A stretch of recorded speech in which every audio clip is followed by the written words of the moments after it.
Alors du coup, la physique du sol, hein, parce qu'on pense que la fertilité, elle est physique, biologique et chimique. Et en fait, c'est pas vrai. Hein.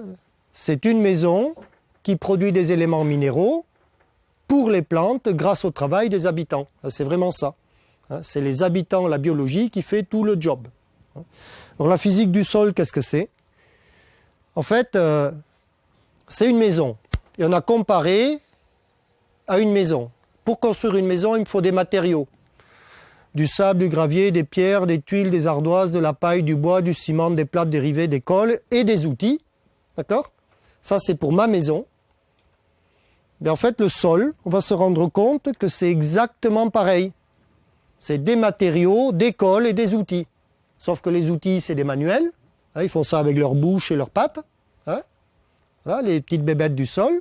Par contre, les matériaux, c'est quasi les mêmes que pour ma maison. Des pierres, du sable, du gravier, des feuilles, du bois, etc. Et les cols, c'est l'humus. En fait, c'est le résultat, c'est l'excrément. L'excrément de l'activité biologique, c'est une colle, d'accord, qui va coller, stabiliser la structure.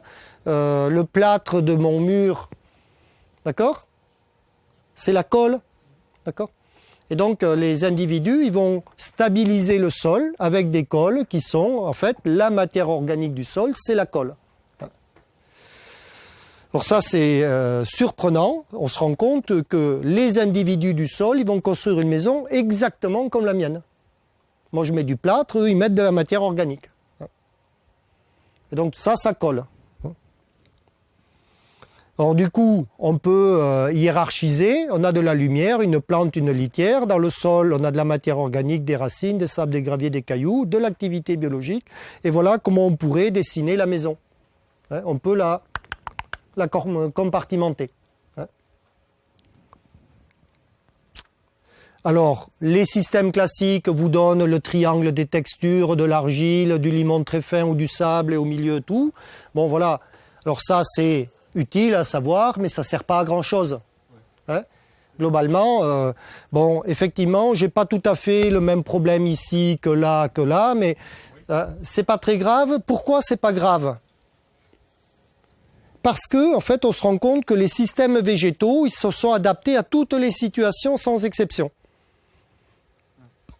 C'est-à-dire que mon modèle de durabilité, ils le reproduisent partout, uniquement en faisant quoi? Quel est le mode d'adaptation entre un sable, un argile ou un limon très fin battant? En fait, on ne fera pas pousser les mêmes plantes. Et c'est là que je vois le premier malheur du paysan, qui lui s'évertue à faire pousser les mêmes plantes partout. Hein? Et c'est là qu'il y a peut-être une faille dans le raisonnement. D'accord ? Il y a vraiment si vous voulez investiguer tranquillement ce débat-là, c'est dans mon écosystème, si c'est du sable, qu'est-ce qui pousse de préférence sur un sable, et est-ce que je peux adapter mon système de culture, c'est-à-dire des plantes cultivées, à cette pédologie. D'accord ? Donc, c'est des questions qui mériteraient d'être posées, parce que parfois, ça nous donnerait des solutions différentes de ce que l'on fait. Quelle est la caractéristique d'un sable, globalement? C'est très filtrant, ça ne tient rien, ça ne tient pas l'eau.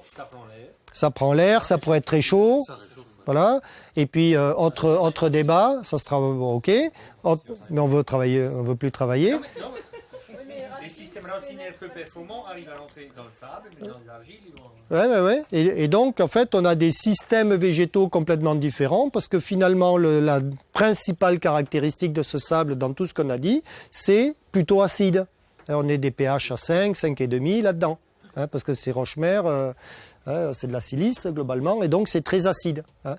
Donc là aussi, si on met les plantes un petit peu plus adaptées à ça, ça va un petit peu mieux.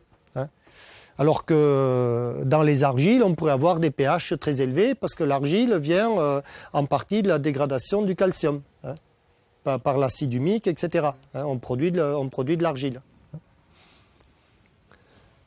Alors du coup, ce qu'il faut retenir, c'est voilà, le triangle des textures, hein, c'est l'eau, les nutriments, etc. Donc en fait, ces techniques-là de l'agronomie, elles nous servent un petit peu à organiser dans un sol argileux, je serai toujours plein d'eau.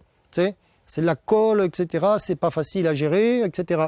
Et finalement, le bon sol, il est toujours au milieu, là, hein, où il y a un petit peu de tout. Hein. Mais celui-là, il est rare. Hein. Voilà, hein, ça existe quasiment pas. Hein. Donc les plantes, retenez ça, elles vont s'adapter à tous les extrêmes de ce système-là. Hein. Et donc, la texture, elle va retenir l'eau. Le sable, rien, les limons, un max, et l'argile au milieu. Voilà. Donc ça, c'est des points forts, points faibles que vous allez avoir. Et puis finalement, votre sol, il va ressembler à ça. J'ai une motte, d'accord ? Un sol en bon état, il fait un agrégat stable que vous devriez pouvoir tenir dans la main. C'est ça l'idée. Et dans cet agrégat du sol, dans la physique du sol, la moitié, c'est du plein et l'autre moitié, c'est du vide, dans le volume. D'accord ? Dans cette motte de terre, la moitié de la motte de terre, c'est du vide.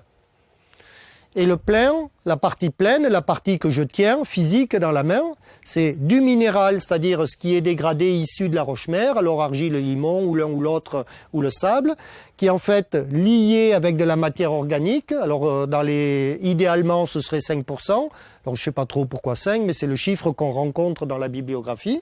Hein, mais de 4 à 10, en gros, hein, idéalement. Hein. Et donc la matière organique va servir de liant et de colle. Et donc dans le vide, ici, vous allez avoir la moitié du vide pour faire circuler de l'air. De l'air pour qui ? Mais tous les micro-organismes qui doivent respirer, hein, voilà. Et dans l'autre partie, de l'eau. Et en fait, l'espace poral, la moitié du vide du sol va stocker de l'eau. En fait, ce qu'il faut comprendre, le bon travail du sol, qui est-ce qui fait l'agrégat ? Eh bien, en fait, c'est toujours l'activité biologique, la matière organique et les racines, d'accord ? Les êtres vivants, les racines et les plantes qui font l'agrégat stable de bonne qualité. Et ce sont systématiquement, d'accord, le travail du sol, les engins lourds, etc., qui dégradent la structure des sols, d'accord ? Donc, en gros, plus je travaille, plus je dégrade la structure. Hein, c'est une règle d'or. Hein, ça suit les paysans, cette affaire-là. Hein, et à un moment donné, si en plus j'ai des engins très lourds, type les arracheuses de betteraves, Dieu sait quoi, vous pleurez tous les jours derrière votre champ.